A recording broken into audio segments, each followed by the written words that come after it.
The third setup I would like to share with you guys is EURNZD. So as you guys can see, we formed two consecutive doji indecision candlesticks, doji candlesticks, and with a huge wick thrown to the upside and wicks thrown to the downside. I can tell right now that there's no clear directional bias for EURNZD, and price is just moving in a sideways market. If we were to drop down on the daily time frame, you can see a bit more clear how price was in a strong or a fairly strong bearish push right here.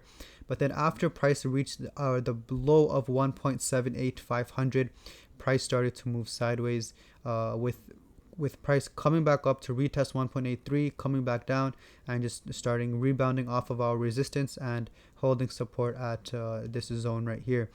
Now if we were to drop down even lower on the 4-hour time frame, you can see even clearer how this consolidation market is looking and the way that it's playing out right now. We have our support level right here, which price just happens to come in and touch, and immediately has a bullish reaction. Unfortunately, right over here with this strong push to the downside, price did not reach our support level. So what I am expecting right now for EURNZD is price just come into this support level, and once we see a sort of rejection or anything occurring, possibly something like this, the first time price actually formed this support level, if we see something like this occur, then I would be looking for a potential move to the upside, with our target potentially being at 1.82. Obviously this can change either to 1.81 or even to or even up higher to 1.83, depending on how strong the momentum is and how strong I'm expecting the momentum to be.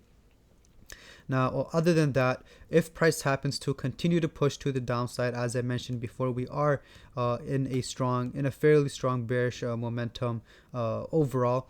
If price happens to break this level of support, then our next target would be set at 1.77. So simply put, we're just looking for price to come into this support level, and then we're looking for either a break or a bounce situation.